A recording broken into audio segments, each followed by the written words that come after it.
This video, I'm working on something that I decided to way overcomplicate.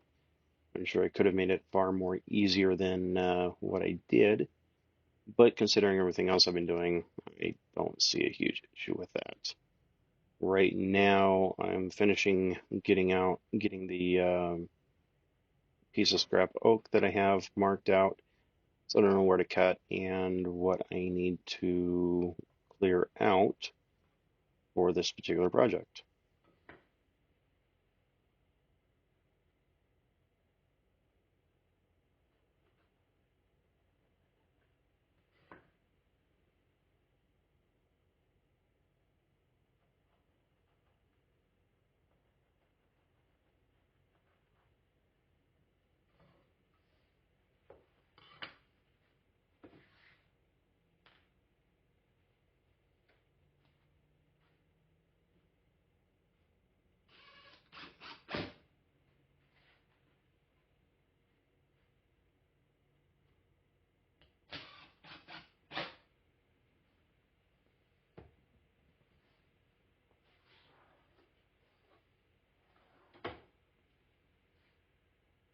If you've never used this double-sided tape before, this stuff is awesome. I'll put a link in the description.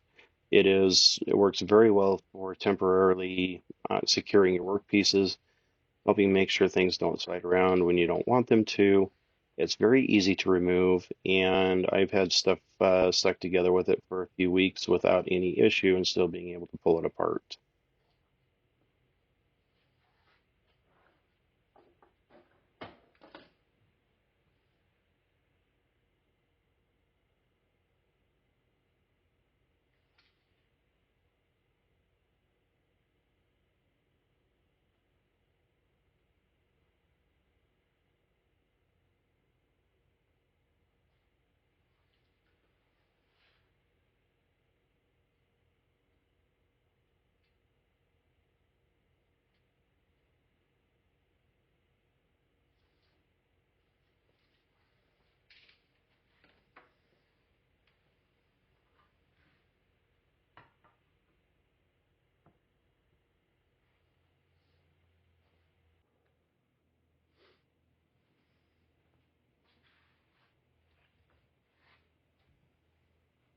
Here I'm drilling out a couple of holes using a 3/4 inch Forstner bit that's going to span the entire distance that I need for what I'm going to be cutting out.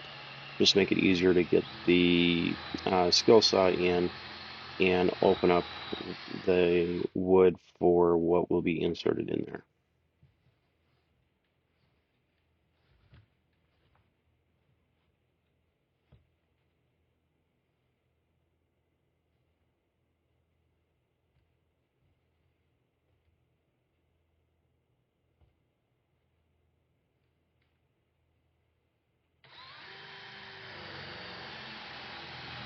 And because I usually have issues trying to figure out how to keep things, perfectly perpendicular or horizontal, uh, this portable drill press has been a lifesaver, and it really helps to be able to get things lined up and get those holes drilled um, evenly and without having things at an off angle.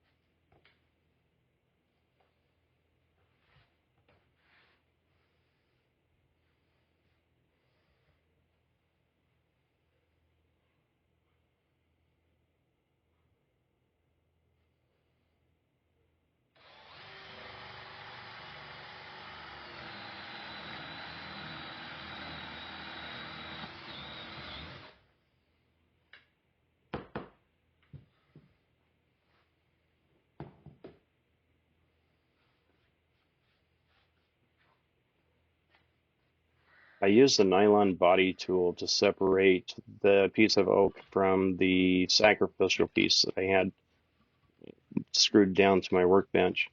It's surprising how something like that really helps to keep from marring or denting the wood when you need to separate it.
And now for process, I definitely do not excel at. I am not what I would consider wise in the ways of the chisel, but this is a perfect project for me to work on to get a little more practice so that as I start working with tenons and other joinery that require cutting out pieces in the middle of the workpiece, I have a little better idea of how to do it or what to do or how I need to change things so I can actually handle doing a little more handwork. Using hand plane is definitely out of the question, but some chiseling I've been able to handle without too much difficulty.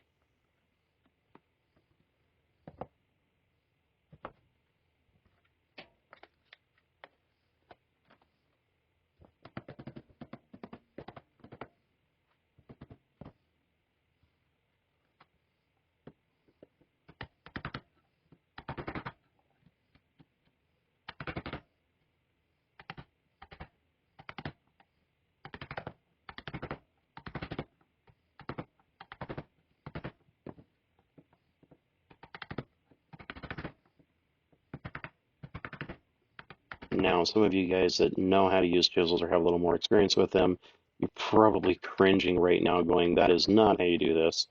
Definitely not the type of hammer that you use for a chisel, but I'm working with what I have, and I'm doing the best to try and get this cleaned up a little bit and get the hole or the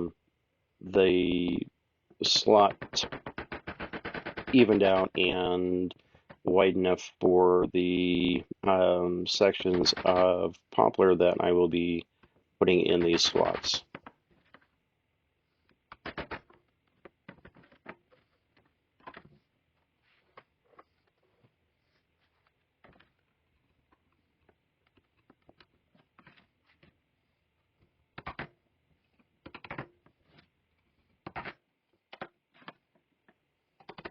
Next time around, I think I might just use my router and open up the mortises and then use the chisel to get them completely cleaned up and squared up instead of using the jigsaw and then having to chisel out as much as I did.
This is definitely not a fancy bandsaw by any measure, but it does the trick and allows me to be able to cut things in a way that I wouldn't be able to and not have to worry about making a total mess with using a jigsaw.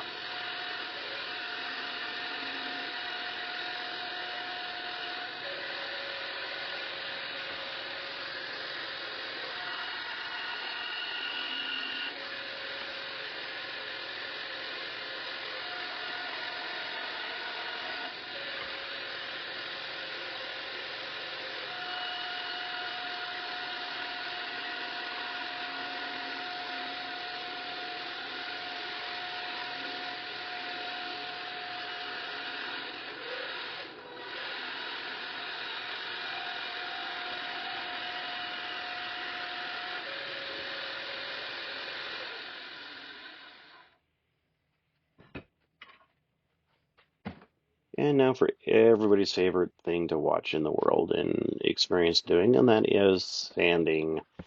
Um, yeah, this is definitely time lapse so that you don't have to suffer as much as I did with getting everything sanded down and looking nice and pretty. And I apologize once again for camera angle on some of this, but I am starting to figure things out and figure out how to allow you to see what I'm doing a little bit better.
I'm using classic black stain for the base of this.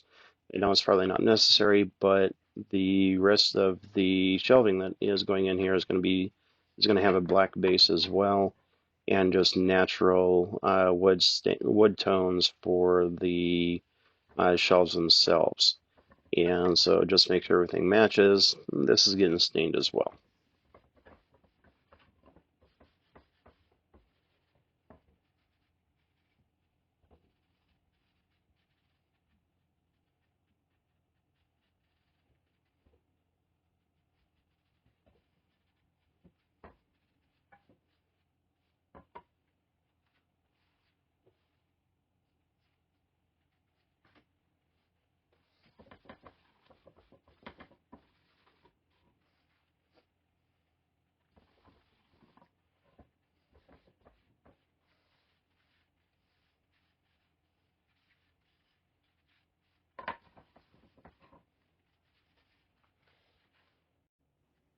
After getting some holes countersunk so I can get this attached to the wall, it's time to get the pieces glued in and show why this is so overly complicated.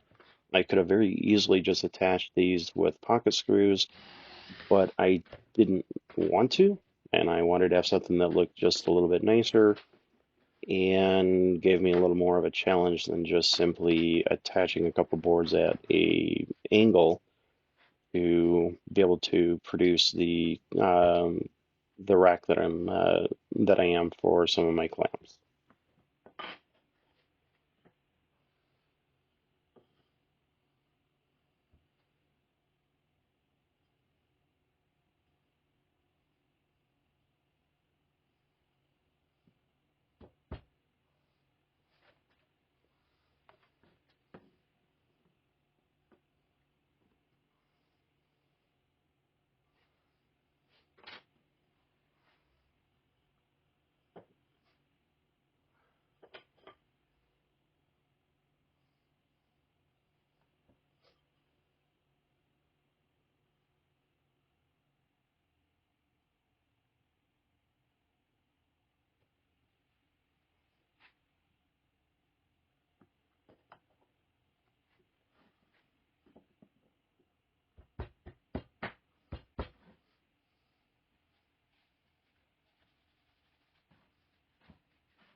And here's the end result. I ended up adding one more shelf that I didn't record. This was done at 2 o'clock in the morning when I couldn't sleep, just because I wasn't exactly happy with how some of the clamps were positioned or how they were stored. But that is the final result on the clamp for my angle clamps, door clamps, whatever you want to call them. I'm still trying to figure out how and where I can store my pipe clamps, but that will be sometime down the road. Right now they're out of the way. It works. It's easy access, and I don't have to worry about them right now. But thank you for watching. I hope you enjoyed this pretty simple but yet very overcomplicated project, and hopefully this gives you some different ideas on what or how you can organize clamps or other tools that you might have to work with. The rest of the wall will be coming here within the next month, and that is going to be going, the wire shelves are going to be going away, and I'm going to be building something completely different. I'm thinking up here I need to put a remember when display, because I have some very old tools that we inherited a number of years ago that I want to be able to put up and to display stuff that I probably will never use, but some of the tools are in excess of 60 or 70 years old, and so that will be added to this portion of it. But thank you for watching. If you feel that I deserved getting a like, please do so, and I would love it if you would if you'd be willing to share my videos and help me grow my channel a little bit. Thank you, and have a wonderful day.